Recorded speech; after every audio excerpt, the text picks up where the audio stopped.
let's review how to solve quadratic equations.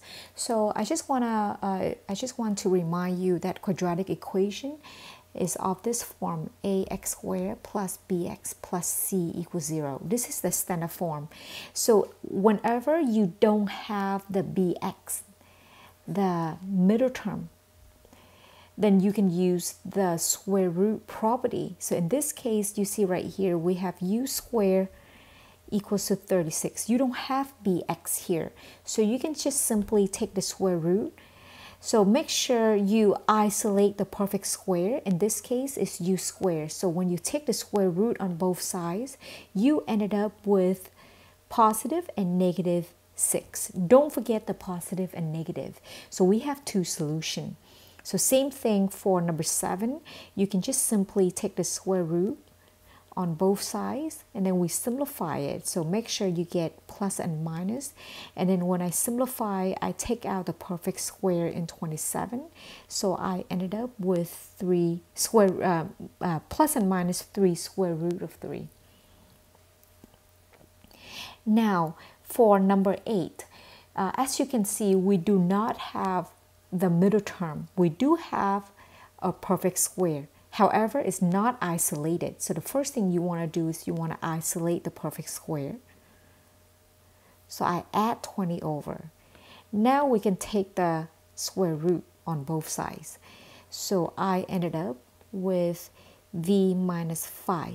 And then this side, I have plus and minus square root of 20. Now, don't forget you have to simplify it. So I have plus and minus, that's a 4 and 5 in there. So I ended up with 2 square root of 5. Now, you see that we have to isolate v. So I just add 5 over. And then we have plus and minus 2 square root of 5. So that's going to be our 2 solution. Okay, now that's really easy when you don't have the middle term. If we have the middle term, we can just make it into a perfect square. So we can use the square root property like the previous problems. So that's when we have something called complete the square. So I want to make this expression into a perfect square. So what I can do that by take the middle term, which is b, divide by 2 and square it. Okay, so in this case, the middle term is negative 2. I have negative 2 divide by 2, square it. So the middle term is going to be negative 2 divided by 2 squared, so it's going to be 1. And then when you factor it, you're going to end up with y minus 1 squared. So now you have a perfect binomial. Okay, so this is how we complete the square. Now, how do we complete the square and solve the equation? So we solve the quadratic equation by completing the square. So we're gonna do the exact same thing like the previous problem. So first, I need to move the constant. So this is the constant right here.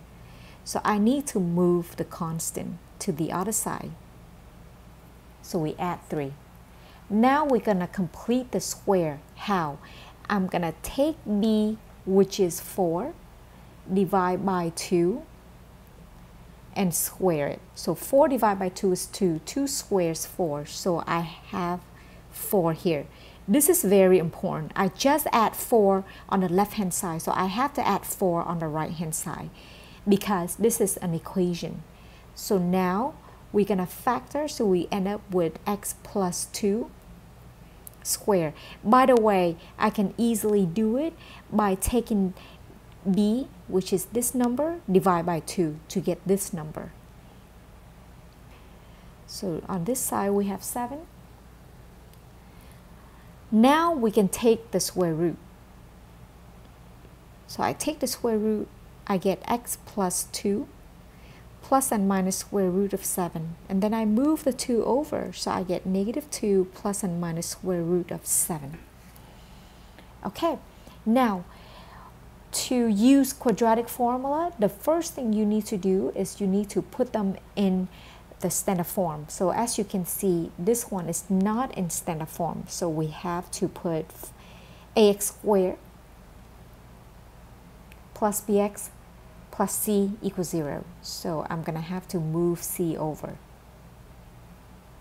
Now we have the perfect, now we have in standard form. So what do? We have x equals negative b plus and minus square root of b squared minus 4ac over 2a. So what we have, negative b, so we have 9 plus and minus square root of b squared, which is negative 9 squared, minus 4a is 4c is 3, over 2 times 4. And then when you use your calculator, you're going to end up with x equals to 1.84, x equal to 0.41. All right, every time you see complex solution, you can use completing the square, or you can use quadratic formula. Now, I have to remind you something about completing the square. In my opinion, completing the square is easier. However, if you have if your a is not 1, you're going to have to get rid of it before you can complete the square. So what we have earlier, for this one, a is 1, so you can complete the square easily. This one right here, a is 2. So if you want to complete the square, you're going to have to divide everything by 2, and you end up with a fraction in the middle.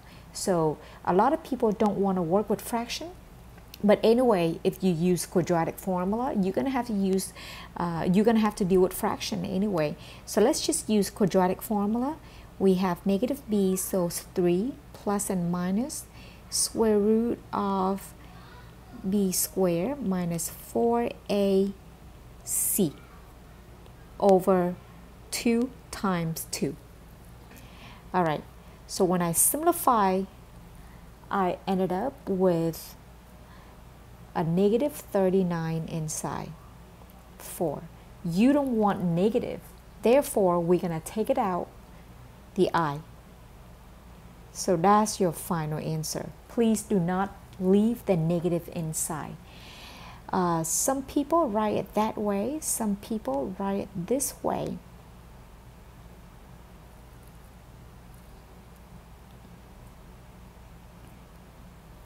Which is fine. So this is the complex form. All right, now let's take a look at the parabola, the graph of a parabola. This is very important. Okay, so you can see that the graph open upward. Okay, that's easy.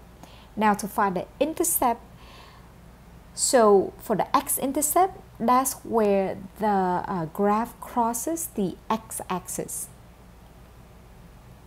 Right here. So in this case, you can see that the graph crosses the x-axis at 2.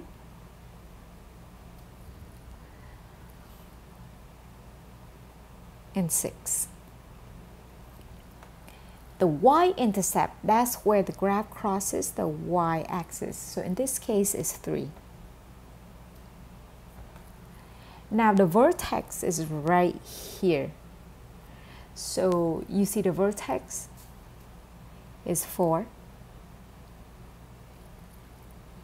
negative 1. Now this is important.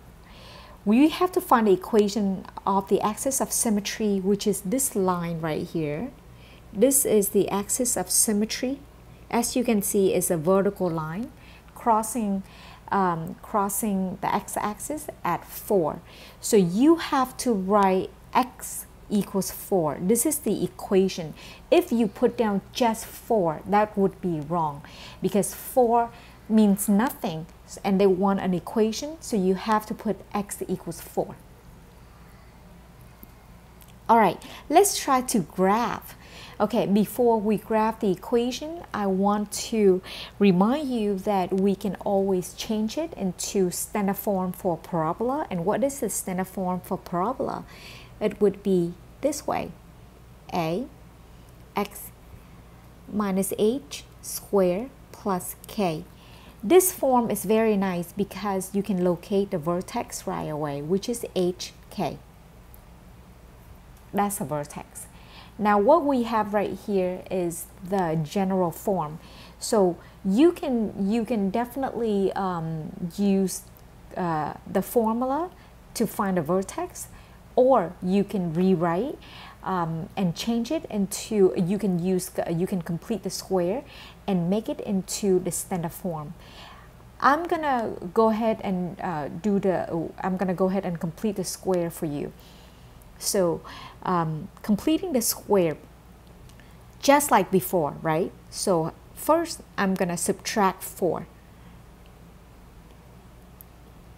So I have y minus 4. On this side I have x squared plus 6x. Okay, now I'm gonna complete the square. So I have to add what? I have to take 6 divided by 2 squared. So that would be 6 divided by 2 is 3, 3 squared is 9. I just add 9, so I have to add 9 here.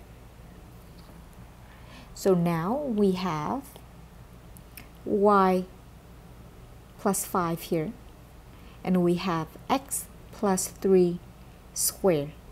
So you want to move the 5 over, so I have y equals x plus 3 squared minus 5. So you can see that we can locate the vertex right away. In this case, the vertex is -3, -5. So I'm gonna go ahead and locate the vertex right away. -3, -5 is right here on the graph. Now, I'm not gonna randomly pick point.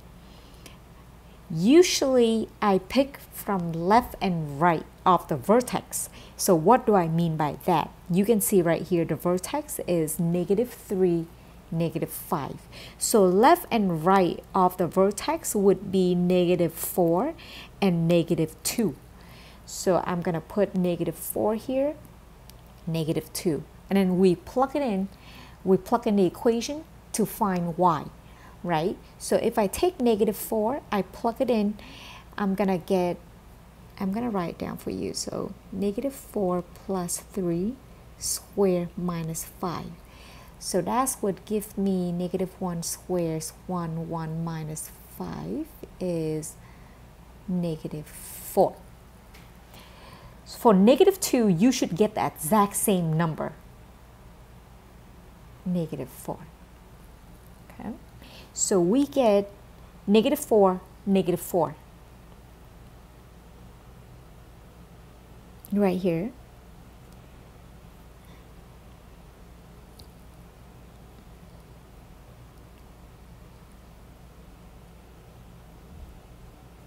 -4, -4, and this is -2, -4. You can do one more, and like I said, we're gonna pick left and right. So we pick -5 and we pick -1. So -5 and -1. You should get the same y for those two numbers.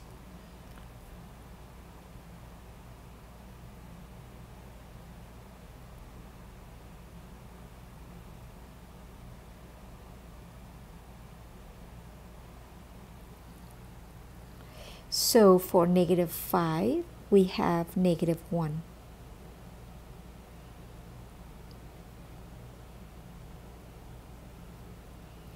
For -1, we have -1. And then we graph.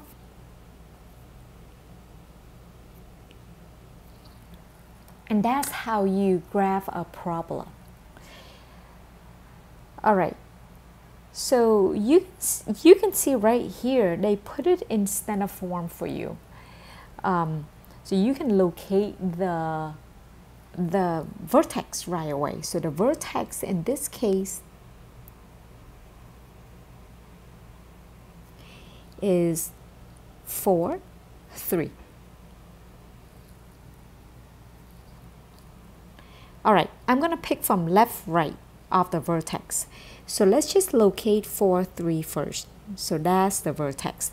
Left, right of x would be 3 and 5. So 3 and 5.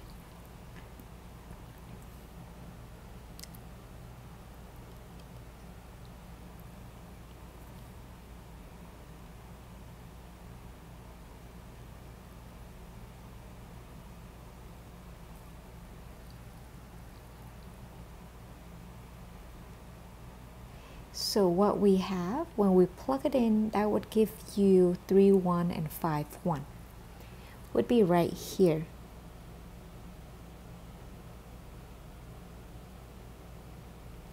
Let's do one more pair. So like I said, we're going to pick left and right.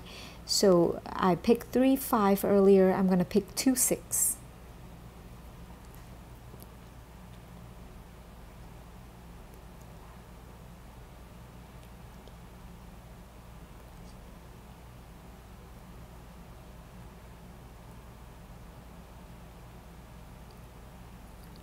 So we have 2 and negative 5. And then 6, negative 5. You can see that because we have a negative in front, therefore our parabola opens downward.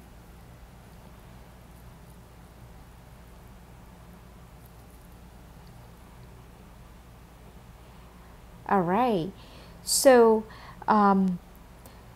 every time they ask you to find all the zero of the function, that means they want you to set it equal to 0 and solve it. So you set a function equal to 0. You see, this is quadratic. So the easiest way to solve quadratic is you can factor. I always factor first. If I can't factor, that's when I go to like complete the square or quadratic formula. So we have that, we have that. Therefore, x equals to 4 and x equals to negative 3. And those are the zeros of the function. Now, they want you to find the x-intercept and the vertex. So let's just find the x-intercept. The x-intercept's pretty much square. It's just like the zeros of the function. It's where the graph crosses the x-axis, so y has to be 0, so you just have to set y equal to 0. And don't forget to solve the x-intercept, you let y equal to 0. So this is for solving the x-intercept.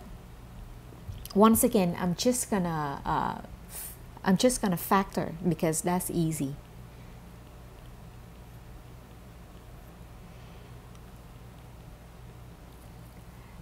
So the x-intercept is negative 4 and positive 2. Now, for the vertex, I'm going to use the vertex formula this time. You can definitely complete the square like how I did earlier for you.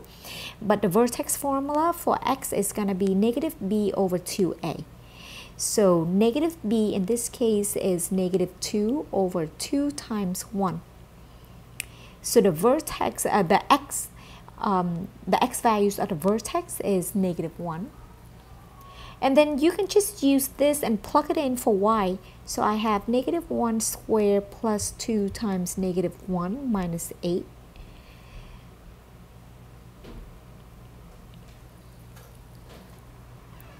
So that's going to give me negative 9. So we have the vertex is negative 1, negative 9. Like I said, if you want to complete the square, you can do it. Or you want to use the formula, you can do it. All right, moving on to number 20. They want you to write the quadratic function in the form, the standard form, which is this form.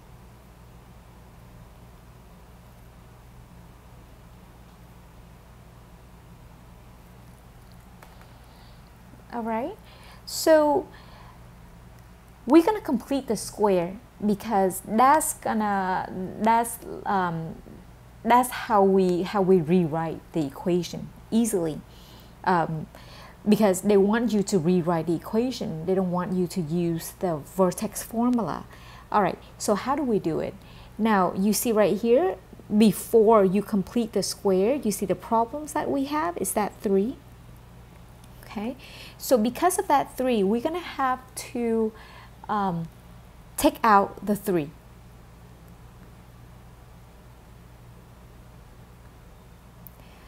All right, so the first thing I'm gonna do is I'm gonna subtract the 46 over.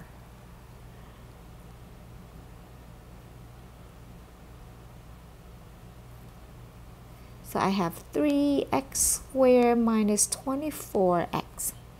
So you see right here, I have that 3, so we're going to have to take out the 3. So 3x squared minus 8x.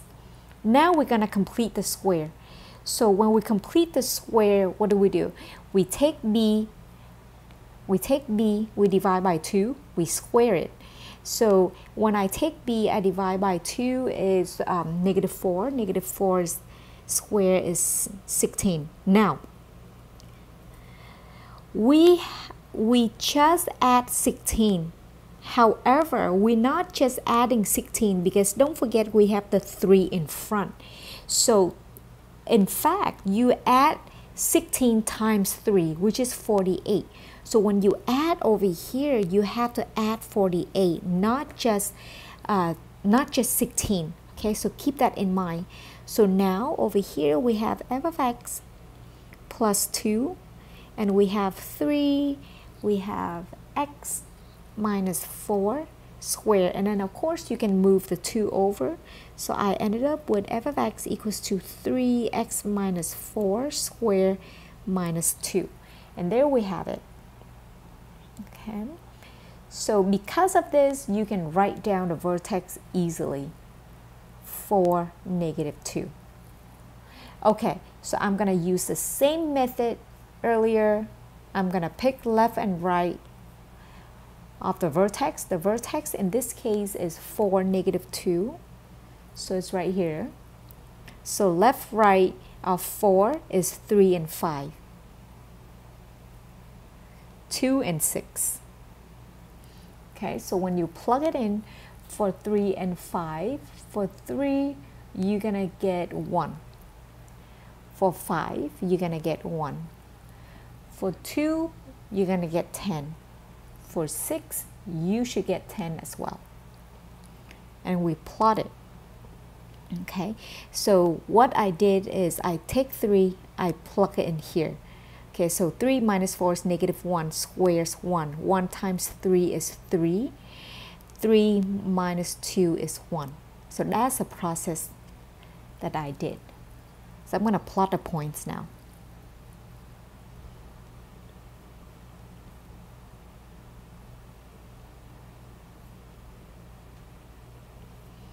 And then we graph.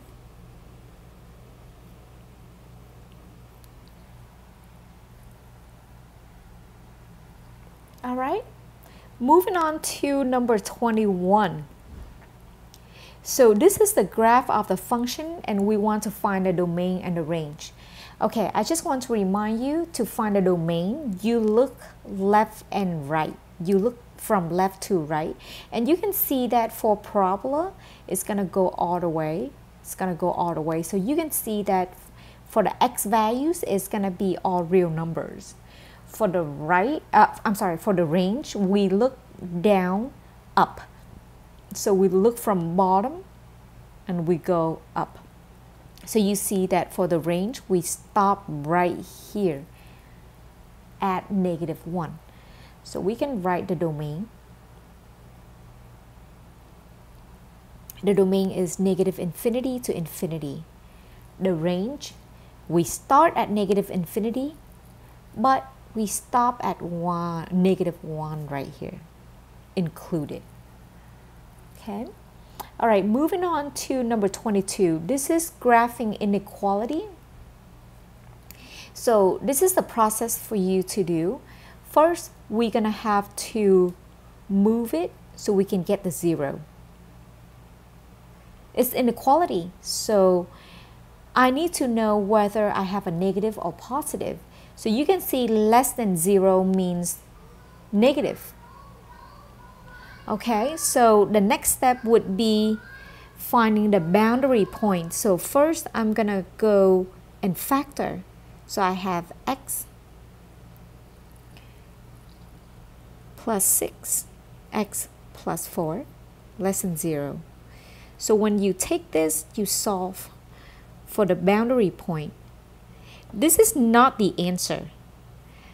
I call it the boundary point, and you will see why. So we interested in x, right? So I have a negative 6 here, and I have a negative 4 here. I'm gonna test the point. So what do I mean by testing the point? So I randomly pick numbers from negative infinity to negative 6. So right here, I'm gonna pick negative 10. Then I'm gonna take negative 10 and I'm gonna plug it in here. All I care about is whether I have a positive or a negative. So if I plug it in, I'm gonna, for the first factor, I'm gonna get a negative. For the second factor, I'm gonna get a negative. A negative times a negative is a positive. Okay, now from negative 6 to negative 4, I'm gonna pick negative 5. Same thing. We're gonna plug negative 5. We're gonna plug negative 5 in here and in here. So I'm gonna end up with a positive and then a negative, which is a positive times a negative is a negative. I'm gonna put 0 here for the last one. So is a positive times a positive, which is a positive. Now what we want, you see right here, this is important. This is less than 0, so we want a negative number. So the only negative numbers is from here to here. So that's gonna be our solution right here. If I want to write the solution set, that would be negative 6 to negative 4. And it's, you see, we have strictly less than 0. So that's why I use parentheses and I use open circle.